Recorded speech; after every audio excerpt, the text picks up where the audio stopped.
folks, it's Chef Andie here. Today we're going to make pesto. I love pesto and it features two of the ingredients that you've grown in your classroom gardens. We've got kale and we've got basil. So the first thing we're going to do with this recipe, real simple, we're going to put a single clove of garlic in our blender.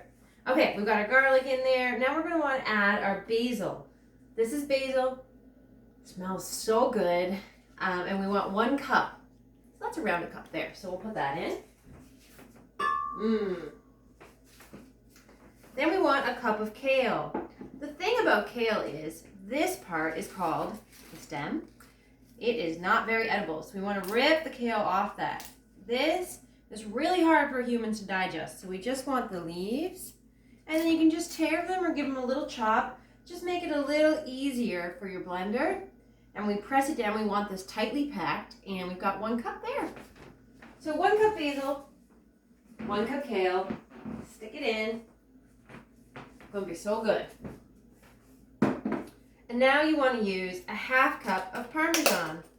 I like using fresh Parm whenever possible, but this already shredded Parm was on sale. And sometimes you got to go with the deals.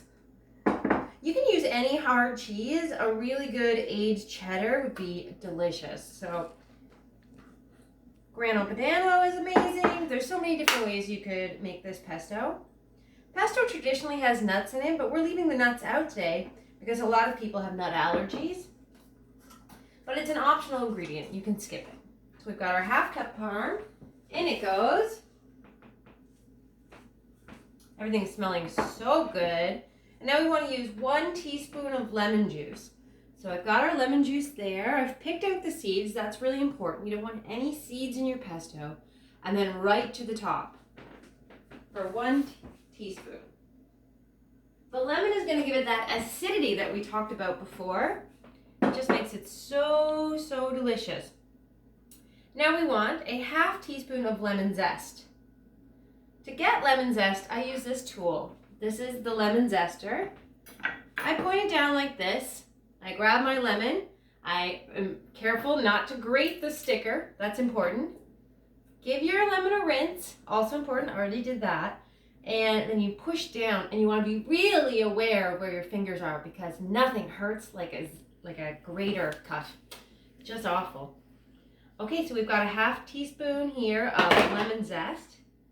This is just going to brighten up the whole thing. In it goes. And now we want a 1/4 cup. This is our 1/4 cup of olive oil. The olive oil doesn't go in right away. We stream it in. I like to use extra virgin olive oil. It is one ingredient where I like to splurge sometimes. This is sort of an affordable version of olive oil, but if you're going to splurge, olive oil is a great place to do it. So I'm going to bring this over. So we're going to put our lid on.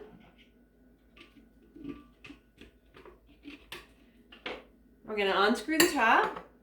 We're going to turn it on. And then we're going to slowly stream. Requires a little bit of coordination. You can get a parent to help you, that's great. We're going to slowly stream it in.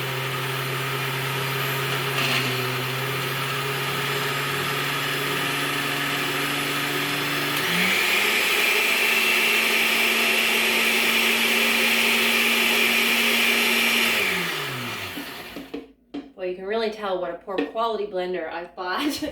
I'm going to add a little water. I like to thin my pesto out sometimes. Just a little bit of water. You can add more oil. It's up to you.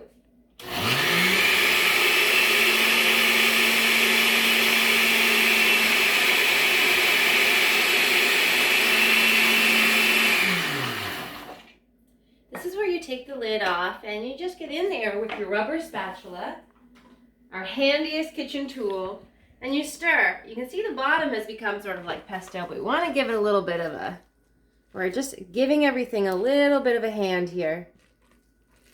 There we go. And you want to make sure you really scrape off your top. And here we go.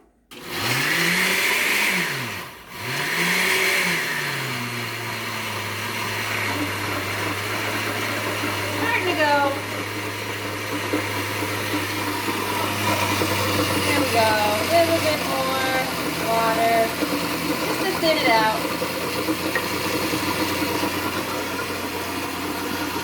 There we go.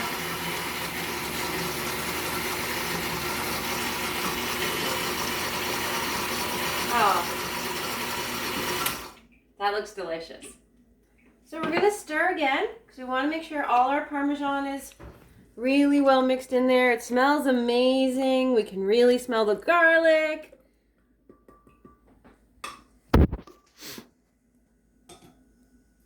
Pop it on, give it one more whiz.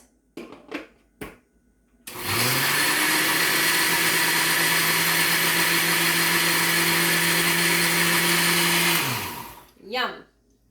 And now, the best part. Woohoo, it hasn't spilled. Now we mix it in with our pasta. You can use any pasta. I've used bow ties, fettuccine. Today we're using orzo. It's one of my favorites. You can use a whole box of pasta, make a big bunch, but I'm just gonna make enough for a serving. And I'll probably bottle the rest of that. And then you blend it in. Oh man, this is gonna be what a treat. Look at that. Look how nice and bright and green that is. Yum. Awesome.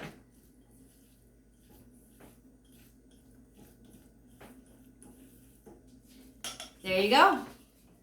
That is how you make a kale basil pesto at home. Have a good day.